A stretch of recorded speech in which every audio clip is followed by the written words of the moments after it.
வணக்கம்மா, எல்லாரும் நல்லா இருக்கீங்களா? வெல்கம் டு தமிழ்மா சமையல். இன்றைக்கி நாம் பொங்கலுக்கு சக்கரை பொங்கல் பண்ண போகிறோம். அது எப்படி பண்ணுறதுன்னு பார்க்கலாம். 1/4 கிலோ பச்சரிசி எடுத்து 3 வாட்டி கழுவி ஊற வச்சுருக்கேன் தண்ணி ஊற்றி.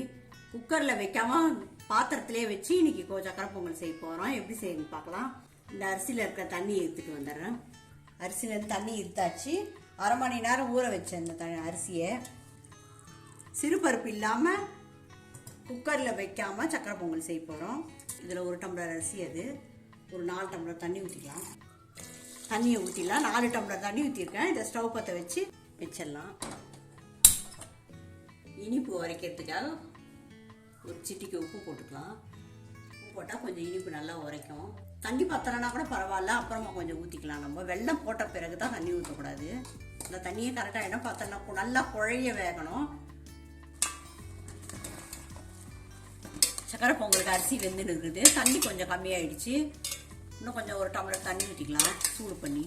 வெல்லம் போட்ட பிறகு தான் தண்ணி ஊற்றக்கூடாது. இப்போ ஊற்றலாம். இன்னும் கொஞ்சம் வேகணும். 1 டம்ளர் தண்ணி இன்னும் கொஞ்சம் எக்ஸ்ட்ரா ஊற்றிக்கலாம். 4 டம்ளர் தண்ணி ஊற்றிருக்கோம். இப்போ ஒரு 1.5 டம்ளர் தண்ணி ஊற்றிருக்கோம். நல்லா வேகட்டும். வெந்த பிறகு வெல்லத்தை கொதிக்க வச்சு வடிகட்டி ஊற்றிடலாம். ஏலக்காய் பொடி போட்டுக்கலாம். ஒரு மூடி போட்டு மூடி கொஞ்சம் தீயை கம்மி பண்ணிடலாம். வெந்துடும். நல்லா வெந்துடுச்சு. ஸ்டவ் ஆஃப் பண்ணிடலாம். இப்போ 1/4 கிலோ வெல்லம் வச்சுருக்கேன். இதை கொஞ்சம் தண்ணி ஊற்றி கொதிக்க வச்சுக்கலாம். கொதிக்க வச்சு வடிகட்டி அதில் ஊற்றலாம். வெல்லம் கரைஞ்சா போதும், பாகெல்லாம் தேவையில்லை. ஒரு 1/4 டம்ளர் தண்ணி ஊற்றி கொதிக்க வச்சு வடிகட்டி ஊற்றிக்கலாம். மண் இருக்கும் வெல்லத்தில், அதுக்காக. ஒரு 10 முந்திரி எடுத்து உடச்சி வச்சுருக்கேன். ஒரு 10 திராட்சை வச்சுருக்கேன். இதெல்லாம் நெய்யில் வறுத்து போட்டுடலாம் அதில். அப்புறம் முதல்ல இந்த வெல்லத்தை கொதிக்க வச்சு வடிகட்டி ஊற்றிடலாம். வெல்லம் கரைஞ்சிச்சு. இப்போ பாகு வர தேவையில்லை, வெல்லம் கரைஞ்சா போதும். ஒரு 1/4 ஸ்பூன் ஏலக்காய் பொடி இதில் போட்டுடலாம். காய் வச்சோன்னா தாளிக்கிற கடாய் வச்சு நெய் போட்டுக்கலாம். உங்களுக்கு எவ்வளோ தேவையோ அவ்வளோ போட்டுக்கோங்க நெய். நான் ஒரு 3 ஸ்பூன் போடுறேன். நெய் கொஞ்சம் அதிகமாக போட்டால் சக்கரை பொங்கல் நல்லாயிருக்கும். 1 ஸ்பூன் போடுறேன். உங்களுக்கு தேவைன்னா 1 ஸ்பூன் எக்ஸ்ட்ரா போட்டுக்கோங்க. இதில் முந்திரியை போட்டு வறுத்தலாம். முந்திரியை போட்டாச்சு. இதோடு சேர்த்து திராட்சையும் போட்டுடலாம். சக்கரை பொங்கலில் ஊற்றிடலாம். சிறுபருப்பு இல்லாமல் குக்கரில் வைக்காமல் இந்த மாதிரி சக்கரை பொங்கலுக்கு இந்த மாதிரி சக்கரை பொங்கல் செஞ்சு பாருங்க. நல்லா டேஸ்ட்டாக இருக்கும். பாலும் ஊற்றலை, சிறுபருப்பு போடலை, பால் ஊற்றலை, குக்கரில் வைக்கல.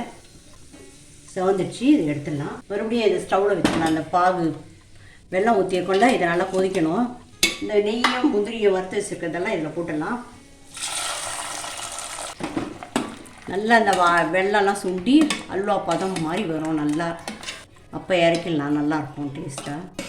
இது கொஞ்சம் சுண்டி நல்லா கொஞ்சம் லைட்டாக கெட்டியாக வர வரைக்கும் நல்லா கலவின மாதிரி பிடிச்சிக்கோ. இல்லைன்னா சக்கரை பொங்கல் ரெடி ஆகிடுச்சு. ஸ்டவ் ஆஃப் பண்ணி இறக்கிடலாம். இந்த மாதிரி இருக்கணும் பதம்.